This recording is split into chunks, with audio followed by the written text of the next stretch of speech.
Noon. Punta na ako mall.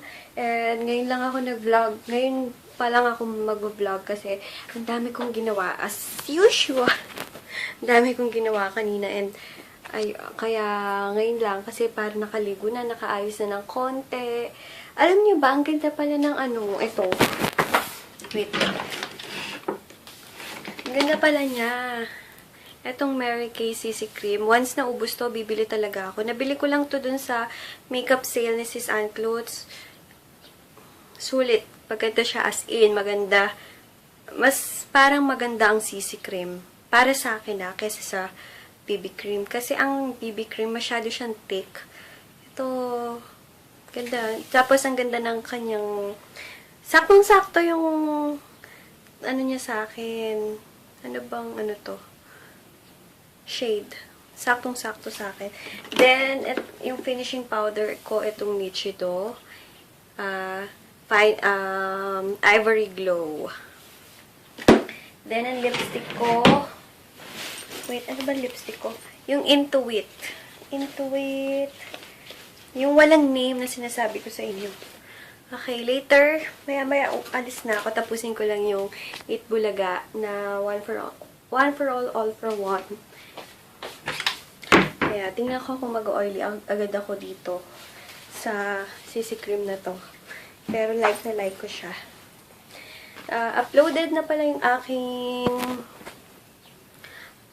yung new product ko na underarm scrub. And available na siya sa akin. And sana matry nyo. And super ganda ng effect na, promise. Kanina dispose ako ng orders ng 32 pieces. May nag-order na. So, thank you very much sa lahat ng nag-order today. Maraming salamat. Later, pupunta ako mall kasi makikita kami ng pinsan kong si Mix. Pupunta siya dito. Pupunta siya dito. Then, makikita na lang kami ng SM Dasma. So, ayun. Ang dami ding nag-order kanina ng grapeseed oil extract. Maraming salamat. Nakaubos ako ng 120 pieces na capsule. Maganda yon.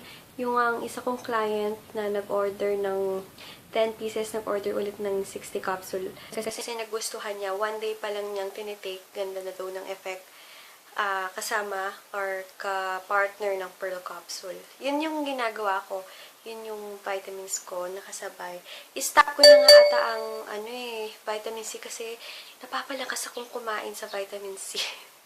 Nakakalakas siyang kumain, nakakagana. So, ayun guys. Nood muna ako dito. Shout out lang kay Sis Joanne Pusadre from Caloocan. Walang sounds yung hi. Hi sis! Thank you for watching! Ayan, dito ako may supermarket kasi magbabayad ako ng Meral. Kasama ko na si Mix. So, tagal niyo siyang di nakita. Ayan, bills wait. Alam niyo ba guys, yung anong ginamit ko kanina, yung Mary Kay, parang nag-oxidize siya sa face ko. Parang medyo nangitim yung color ng face ko compare sa neck. Nag-oxidize siya sa akin. Kaya medyo maitim-itim yung face ko. So, arte ko. Ang arte ko. Maitim yung face ko. Ayun. Ngayon lang ulit kami nakita nitong tabachim-chim. Kanina, grabe. Lahat ng nakakakita sa akin, kumabago. Bukas, promise. Magpapaload lang ako. Di ba siya nakanood na ng Fast and Furious 7. Tinitingnan ako kala siguro nagsiselfie ako. Punta na kami ng Bonchon para mag-merienda ng kailangan mo mag-YC para umiitim yung face. Dito kami sa Bonchon. And yung order ko lagi dito is yung crispy squid. Crispy squid rice box. And siya yung sa wings. And gusto ko lagi dito yung garlic. Ayun. Hintay lang namin yung order namin. Kaya tinitingnan ako ng babae dun pala. Siguro, nagbibiro ako eh. Kaya siguro selfie. Tinitingnan ako tapos tumatawa. Oh my God. Lalo na siguro pag ano no, yung gamit ko, digicam. Oo. Lalo siguro ang daming mag-aano na. Pipingin na. Kaya nahiya ako mag-digicam, mas gusto ko yung phone. Siguro pag nag-vlog ako tapos digicam, siguro tingin lahat sa akin tao. Kaya bilib ako sa mga vlogger na naka-digicam talaga. Wala pa ako sa stage na gano'n. Hindi ko kakaya. Ang arte pa, di ba? Sige guys, later na. Nagtanong ako kanina sa beauty salon galing pa color ng hair ko hanggang dyan ha. 3.9! Bili din kami ng Infinity.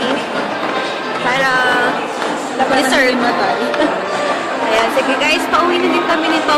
Kuha lang ako ng pera sa LBC and withdraw. Nandito na ako sa bahay or sa room ko ulit. And sana matuloy kami bukas. Sana pumayag siya. Gusto ko sana pumuntang Mega Mall. Para maiba naman yung maiba vlog ko, di ba? Lagi na lang ako sa SM Dasma. And ayun. Sa mga mga nag-i-inquire sa akin sa text, yung sa number ko na bago, then pang Viber lang yung globe number ko ngayon. Kasi kanina may nag-text sa akin ng pang-bad vibes. Kaya, ipopost ko lagi yung mga new number ko ha, para hindi kayo maguluhan. Pero everyday ko naman yun pinupost eh. Bakit hindi nyo nakita? Ayun, manunood muna ako ng mga vlogs ng iba. Then, later na lang. Shout out para kay Heidi Cuyos. Hi sis! Thanks for watching. Thank you very much kay Joe. Thank you sis sa lagi mong pagko-comment sa akin ng pampag-good vibes.